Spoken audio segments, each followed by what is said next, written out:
The design of the sanctuary began with the idea of being in the round, and that was a very important part of what the late Rabbi Alan Liu wanted to be the kind of feeling of this place. Rabbi Liu was after three different things. The first is that he really wanted to have participation. The second is he really wanted to do away with the stage. He did not want to have this idea of the somehow prayer being delivered to you from somebody on high. In fact, the idea was to emphasize the presence of the congregation much more than to emphasize the presence of the leadership. And the third inspiration was really doing away with the mechitza. The site itself was very constraining, and to actually do a seating arrangement in the round wasn't really possible.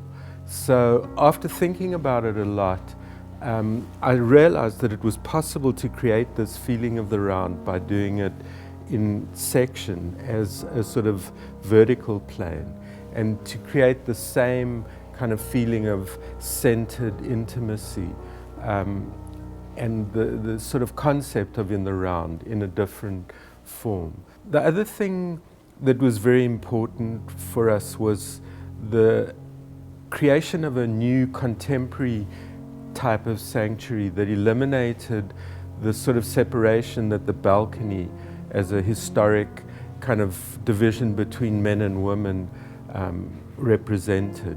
And so that also folded into this idea of a kind of wall of faces that would be this creation of in the round without that sort of separation. So the whole egalitarian nature of Beth Sholom and finding a form that was unique and fitted that was essential.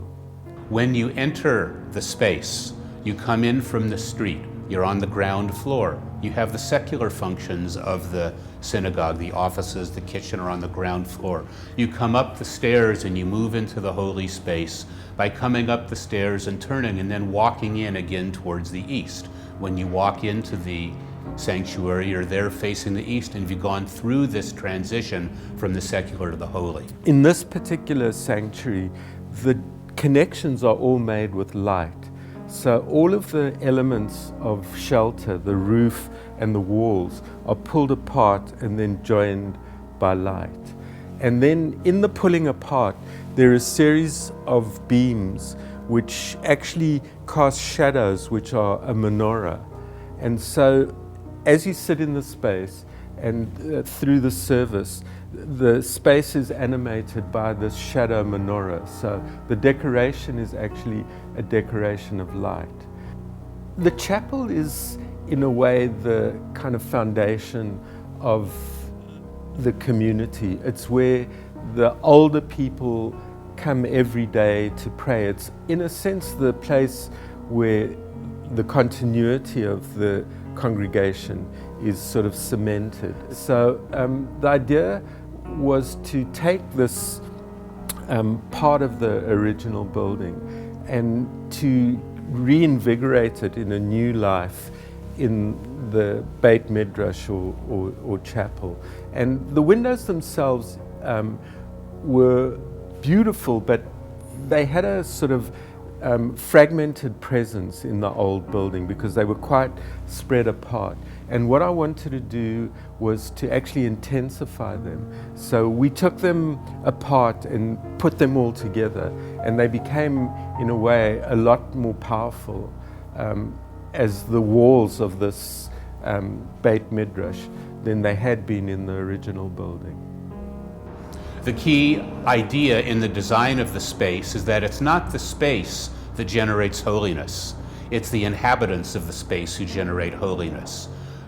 The building is not the thing, it's the congregation that's the thing. And when you're sitting in the congregation looking at everybody, you are generating that space for open prayer and open-heartedness. And that's what the spiritual core of Beth Sholom has always been. And that's what was reflected by the choice of this design for the building.